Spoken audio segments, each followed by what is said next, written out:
Hey, hey, hey, Dr.Minesha here, affectionately known as Dr. M. I want to officially welcome you to the Peace Driven Leader Lounge. It is a place where true leaders are serious about real transformation. And we desire to love, to live, and to lead differently. So, a lot of things that you're going to hear may be different from what you're accustomed to. And that's okay. We really want you to lean in because that's where true transformation happens on the edge of curiosity.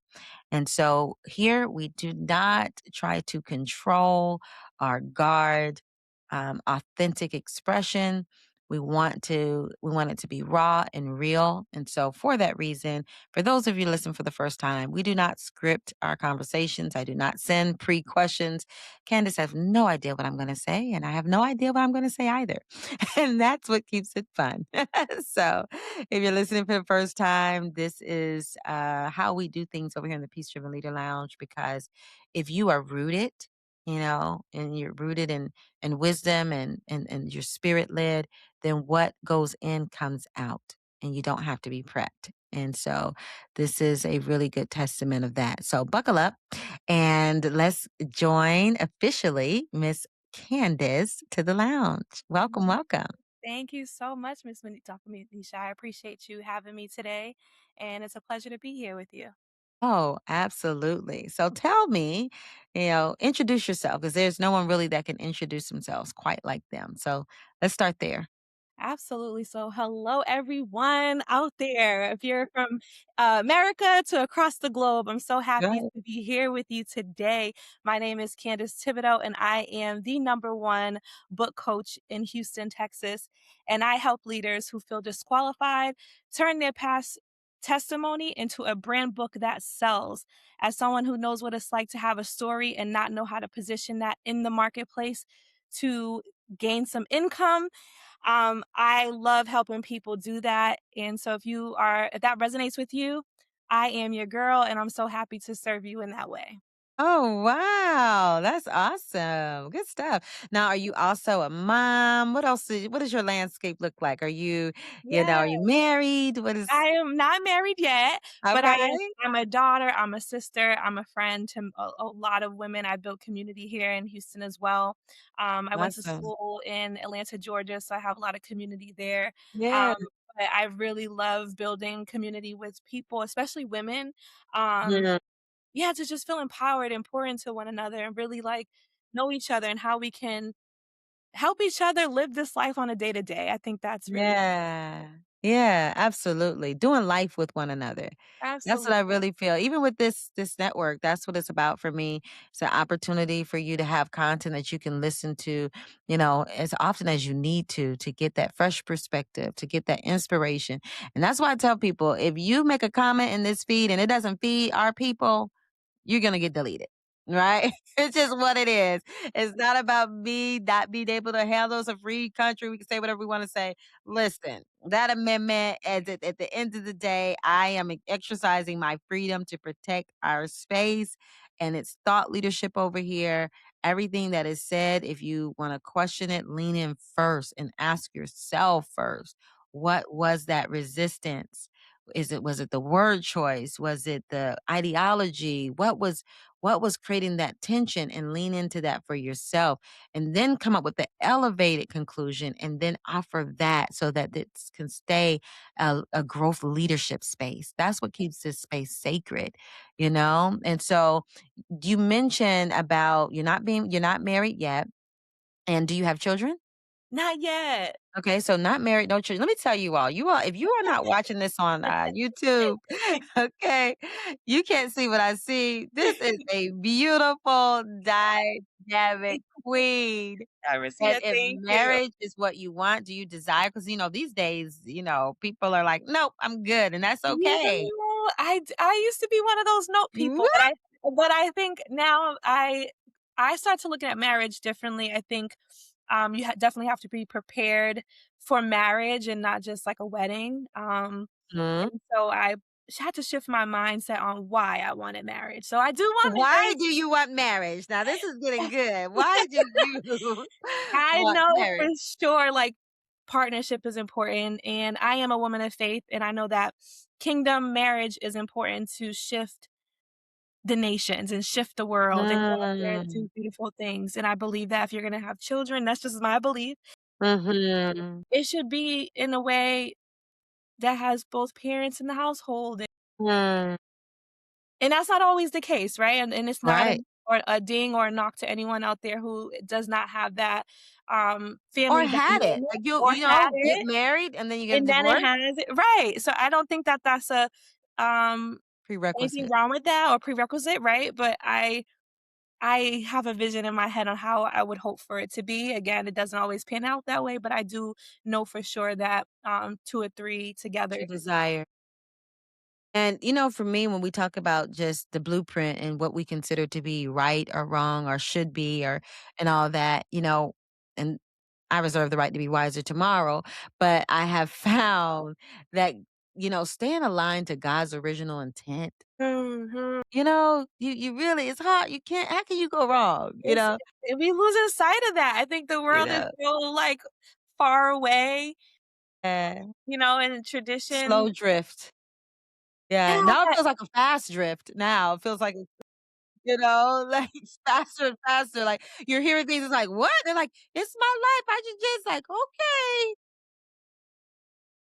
Yeah. and the family dynamic, I grew up with, family being just, like, the center, the family nucleus is important, and family looks different from everybody, Mhm. but when I envision family, I do envision a husband and children. Yeah. Yeah. Yeah, and I love that, we have this space where you can stand in your belief and your vision Mhm. in your vision and everyone can, Yeah. I just saw 2 days ago, she's a young lady, she just lost her mother. I Mhm. see her reaching out a few times. She's actually a friend of my sister. She started her business, from being inspired by my sister. She passed away at 27. Yeah, and it really shook a lot of people at the core because it just was so unexpected. Yeah. And, so I'm watching online and I'm seeing this and she decided publicly, yeah, February 17th that she said, I've been born again and I'm following I'm not really sure what religion it was, but she was like covered in I want to say Muslim. Yeah, I want to say Muslim. Yeah. And I looked at her post and I thought about what the average Christian would have done in that moment or what they would have said or how difficult it would have been to have an authentic response. And Yeah. that was a telling sign. Like, do you Mhm. judge? Like, "What? Yeah. How was she?" Yeah. But, I remember making a comment and I was just like, sending so much love and light to you as you step into this new journey, 'Cause that's the humanity aspect of it, right? Like, you know? as human beings, we have emotions, feelings, thoughts, and Yeah, your sentiment of wishing her well is a humanity aspect that I think we're you're also, missed. like, losing You're sight of, missing. and we miss it Yeah, because of, cultural or religious yeah, differences or yeah, differences in general, I think, yeah. causes people And I to think feel what caused abandoned. me to respond like that is because it's like, I know that she's on a journey, we all Mm, are, but I know that hers was really painful over the yeah. last few years, and she's just seeking for truth and Mhm. answers, and she shared a message with, I guess the person who brought her into the faith, and they were just giving words of encouragement and I believe that she was looking for that, and Yeah. live right now and for however long she's in this space, she's getting what she feels she needs in this season. And to me, that was the overarching thing. Like, how can I show her that she's felt, she's seen, she's heard? Yeah. And man, I would love for society to get back to that place where we see that, Absolutely. yeah, over the other stuff. Yeah, and I think social media does a great job at dividing us and, rage baiting us into, Mhm. feelings and motives that we probably wouldn't think Do about. We otherwise. probably wouldn't do Yeah. on our own if we really sat and took time to, introspect and really think about what's the motive behind me dividing with someone? What's the motive behind me arguing Well, on the I found out the motive. I found out recently that Yeah. yeah, because I used to wonder that too. Mhm. And one of the things when you understand the algorithm is responses. They're literally being manipulated To to, engage. to engage and boost their I'm like, "Oh, wow." So that to me made it even more like we're creating this energy in the world so that you can get more, benefit, more self-benefit for Yeah, your yeah. And so when I looked at it like that, especially, it really makes me mindful on the type of things that you engage with and really have global conversations like this so that we can lead in these environments, yeah. and what that looks like to be a leader in this environment. Do you share every little thing? Do you feel obligated to be like Martin Luther King on certain topics or Mhm. Malcolm X, or that you have to be this political figure?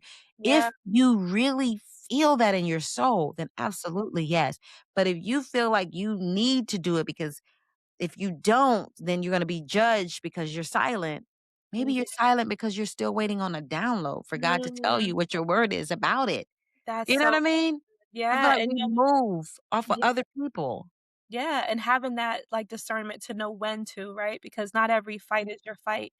Even Martin Luther King and Malcolm X, they were strategic in the fight, and I think And that in a world that in a world that I think we need more thinkers, right? We need more mhm. thinkers, we need people who will critically think about what's happening and then have discernment on when to respond to what's happening. Not everything Yeah. deserves a response. Not everything is your assignment or your fight, and just I wanna knowing talk to you when you about show that. up. When Yeah. you say that, you said not every fight is your fight.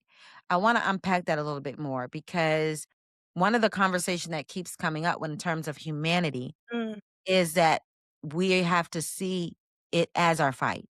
Like, we mm, have to see that every fight is our fight. Like, what's going on with ICE is our fight, even though I mm, may not be Hispanic descent.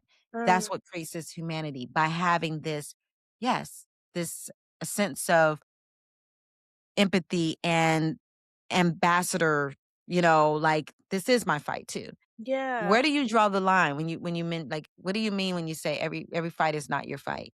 So you did mention empathy in having it's how you show up. So there are people, and we can even go into with civil rights movements in general, where Mhm. people are showing up at the front line, they're out there doing what some people label as the work, whether it's Mhm. really, fighting policy Mhm. or protesting or that's a level of fight. Your level of Right. fight could be empathy and compassion. Right. Your level of fight could be, "I'm gonna send money."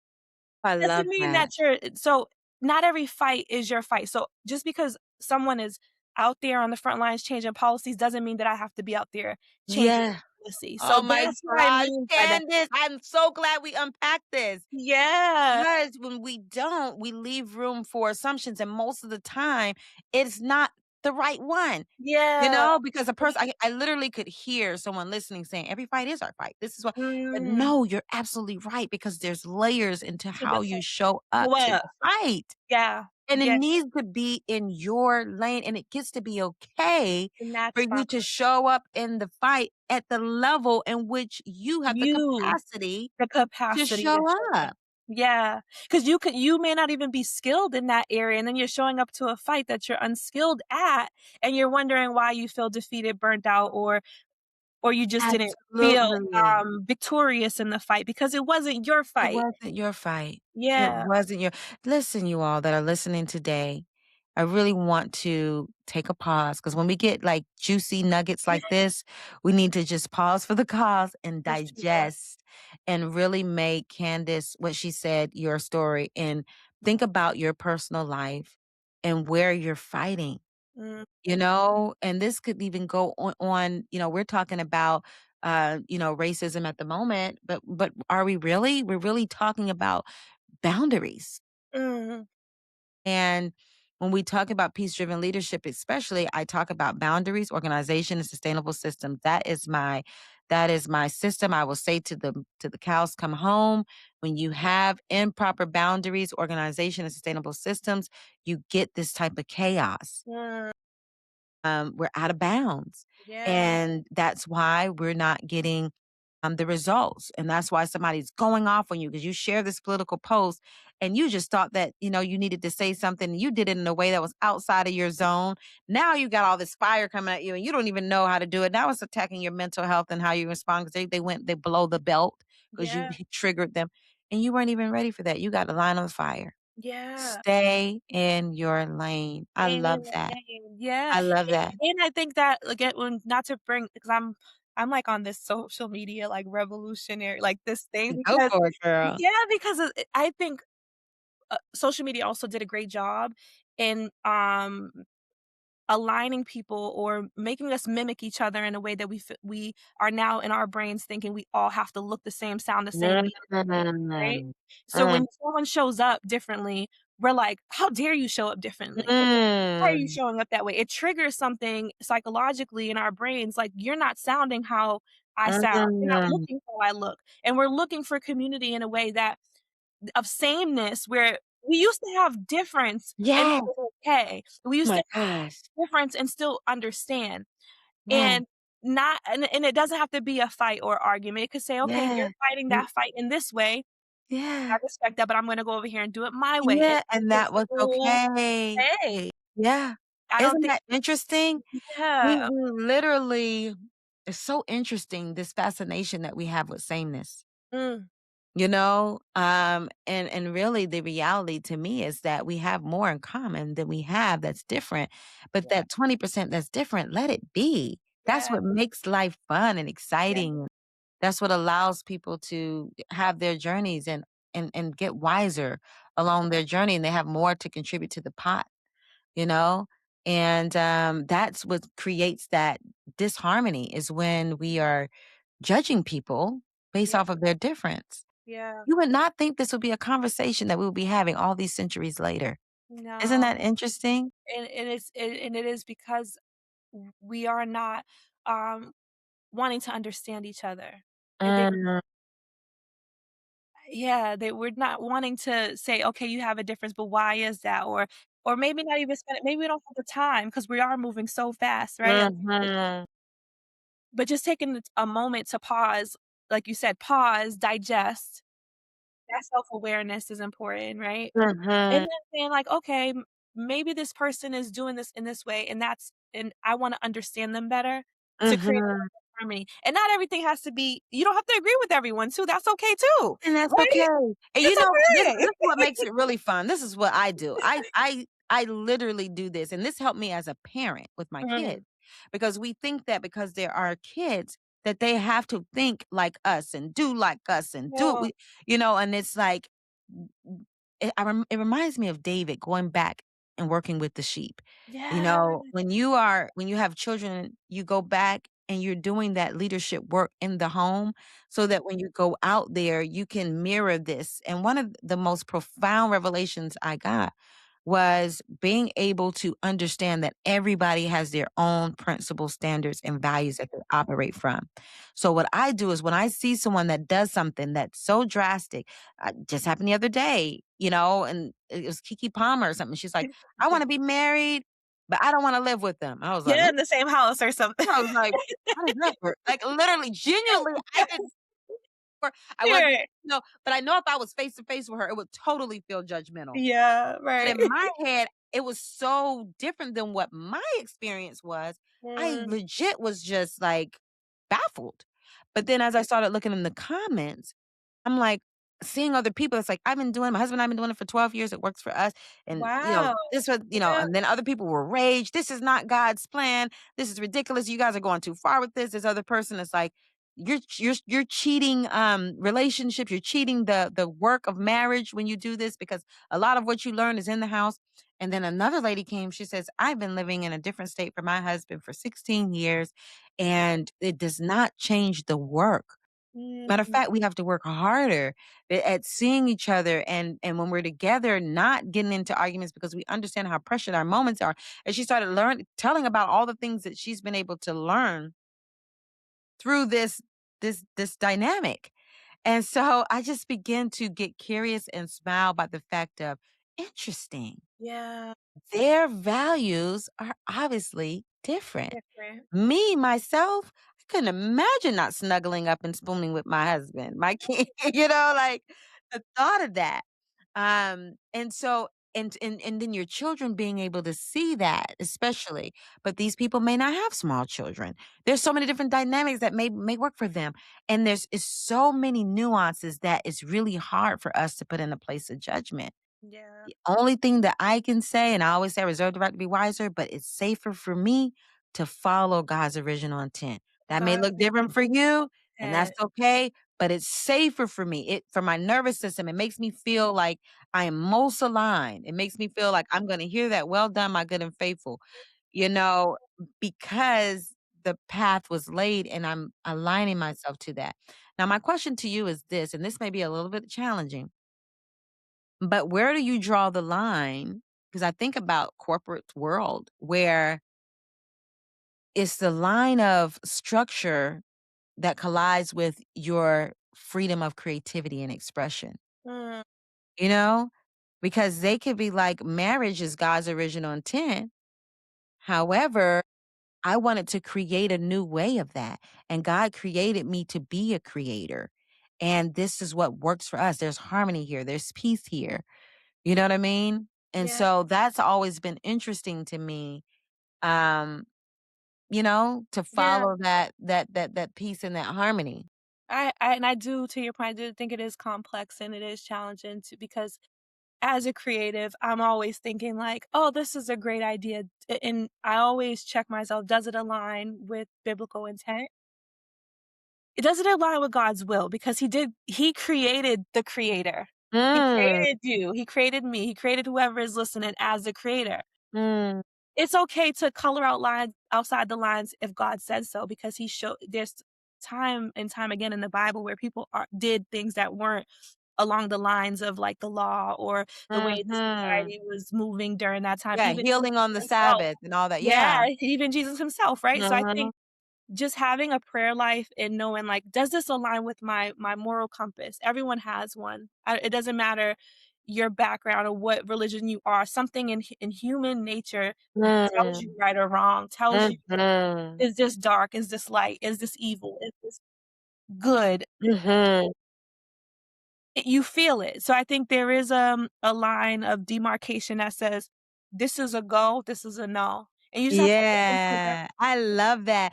And you Yeah. know what, Candace? This is so good. And oh my gosh, what you just described is the freedom to be in your decisions. Yeah. Because I can completely relate to having a pleasure or just something that I enjoy. I think about I'm a gentleman pastor who talked about this, about him enjoying women and having these different things. He was like, when I got married, did I just stop enjoying women? I stopped seeing they're beautiful? No. But Mm, there's a level of closeness that you get with God where those pleasures don't they aren't worth it. worth It's it. like, as you those conveniences. Well, I'm doing this because it feels better and I like this and this is for me. You know what I mean? And it's like you get to that point of this spiritual journey where it no longer becomes about just your pleasures. You start thinking about how can I have my pleasure becomes in pleasing God. There it Yeah, is. Like yeah. literally my pleasure becomes in pleasing God. It used to be hard for me. This is very practical to not eat ice cream at night. Like I love ice cream. You do too? Yeah, it's like, oh my God, my kryptonite, right? And then I made that trade-off to the silk yogurt dairy-free, and it Mm, I remember, like, when I learned how to freeze it, and you let it sit for a little bit, and you spin it, yeah, and it has that texture, I'm yeah, like, "I can get with this." It's serving my body because God really want me doing this to my temple? Because logically, is it equipping me? It's satisfying me right now, it's yeah. pleasurable, it's convenient, but I think sometimes we stop there. That's Instead of leaning into, and I think that's how we end up staying at God's original intent is because he's the master creator, so we end up going right back right where back. he designed it in the Ye first place, the yeah, closer we get to him, you and know? I love that analogy with ice cream because it's about rewiring what the pleasures are and how you are Yeah, looking at them, and yeah, if you love God the way you say you love God, you're gonna want to do things that are pleasing to Him, and that's just yeah, and that's it and it's not about, like, "I'm gonna go to hell." It's a matter of, yeah, "I really love yeah, you. I really wanna yeah. know what brings you joy. I'll I make you wanna know." smile. Yeah, Yeah. And yeah, you know the thing I think is so cool just about the dynamic with God is that while I was tearing that ice cream up, okay, nuts, bananas, and strawberries, I have a whole Sunday, right? He wasn't shaming me. He wasn't distancing himself from me. He wasn't judging me. He wasn't doing any of that. And that's what I want society to get. Right. God himself doesn't do that. So what the heck are we doing here? Yeah, He it's allows us insane. to be in our moment and have our own journey in our own time. And that is honor. That is love. That is, that's mutual. And that's the piece that I feel like we're missing. And God has done such a great job at modeling that. Yeah. But we get so caught up in our own principles, standards, and values that we infringe and we miss it. Yeah, We miss it. we condemn ourselves or we condemn other people And who are on yeah, we different risk stages souls. of their journey. Yeah. Yeah. Yeah. We risk losing people because they Yeah. don't even want to be in our space. Because they're like, "Well, I'm not there yet," and we're like, and oh my gosh, I could go on a tangent with this because Yeah. it's frustrating. Because I remember when I was a newer believer and, I was still doing things that was Yeah. very worldly, very much so. I still do some things that are worldly that I have to Yeah. correct.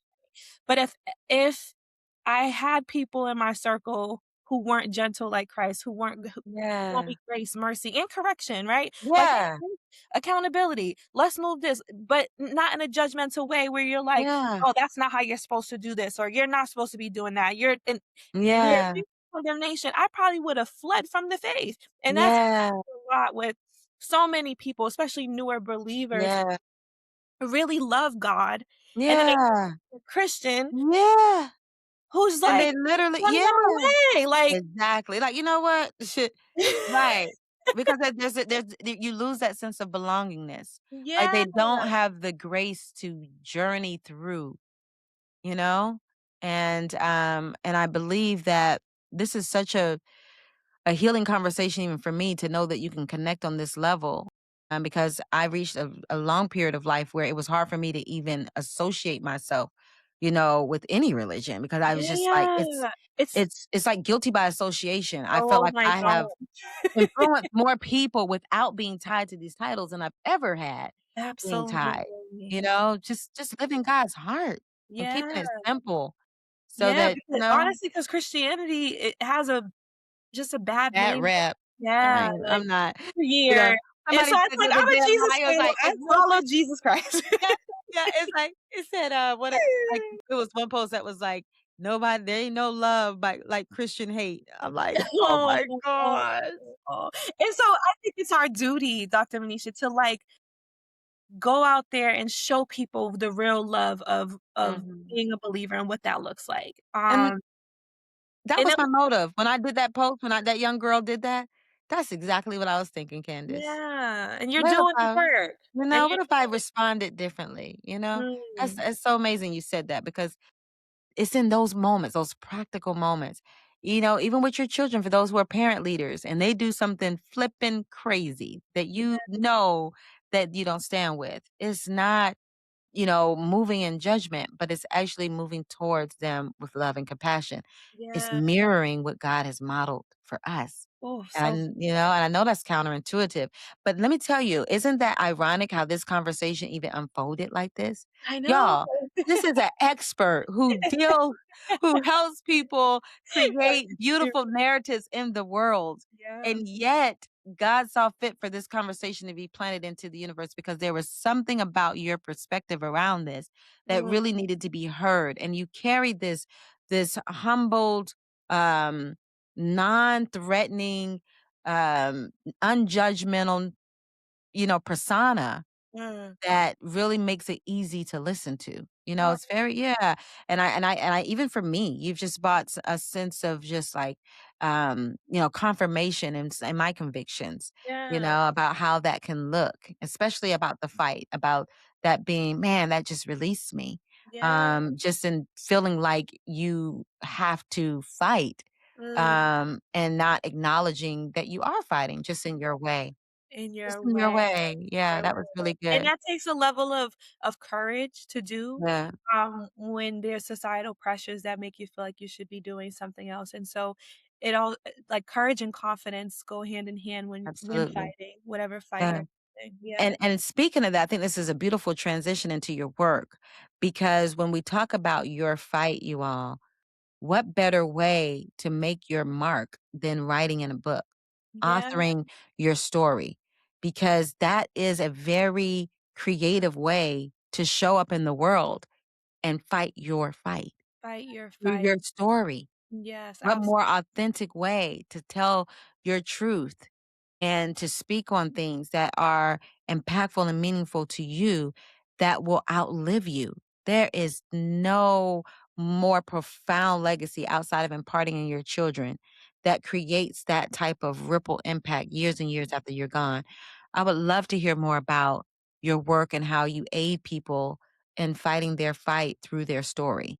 Yeah, I've always been, fascinated by storytelling and fascinated by people. When I hear stories, I'm like, "Man, that's impactful."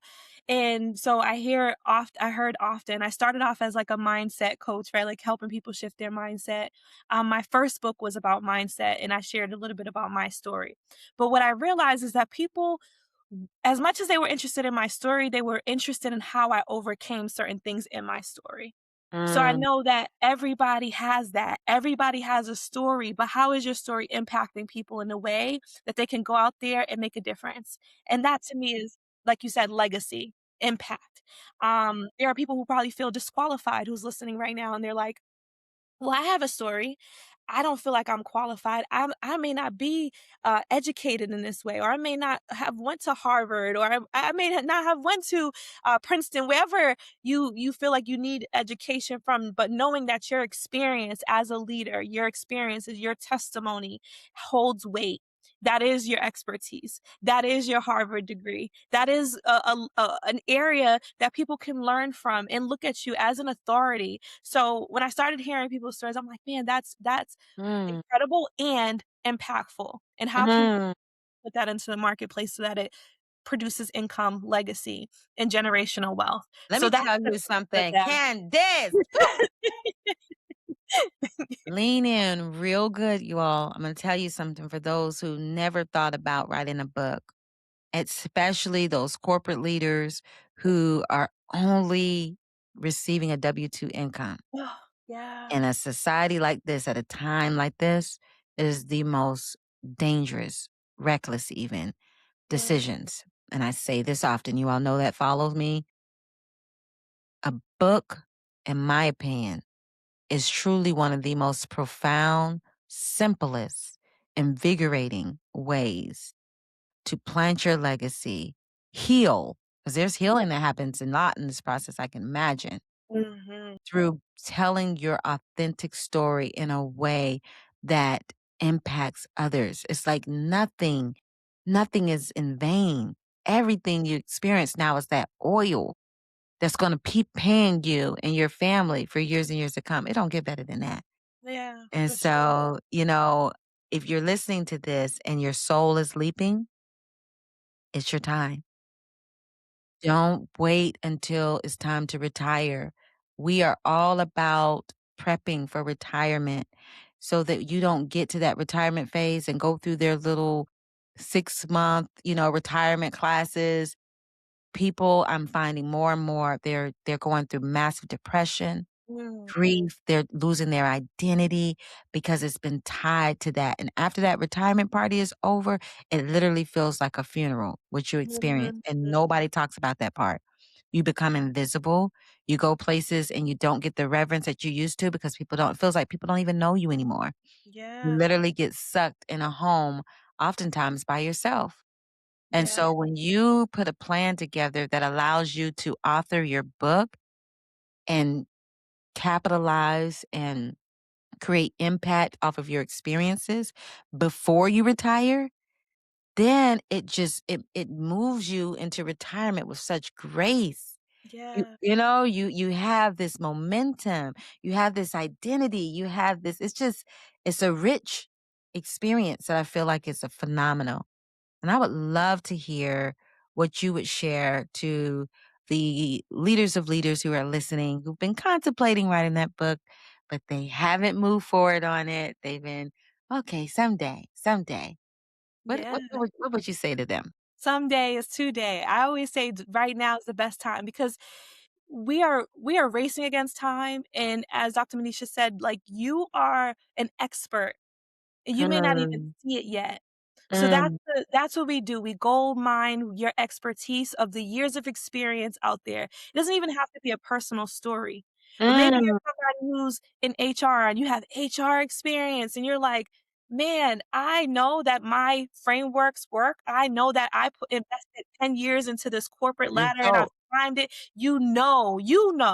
Mm, So I would say right now is the best time because you already have it, it's juicy. Don't wait until the last minute. People need your story right now, today. now. You're impacting somebody's tomorrow. And I think that, that's a good way to segue into servant leadership. When you're thinking about leadership and you're thinking about legacy and what you're leaving behind, it is those, experiences. It is those stories, right? It Right. is where you come and you know it's time to pop yours. Like, that's how I put it, like, Yeah. go out there, be confident about what you bring to the world, That's not right. even just the workplace, because you are not your job, you're not your career. There's a human aspect to you that people need to connect with. There are people that are probably listening to me and they're like, her like that. That's cool. But there I are don't know how people anybody can say look, but that. there are people I mean, there are people who are listening who's like, "Oh my god, I love her." And that's cool too. But you have a nation that's assigned to you.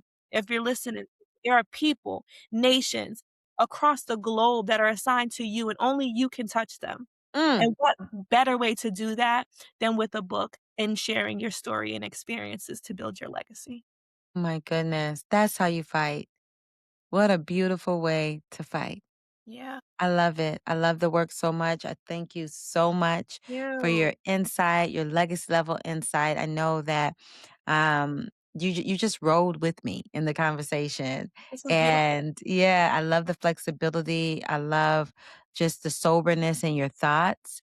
And I am confident that the people that work with you share that same feeling of care.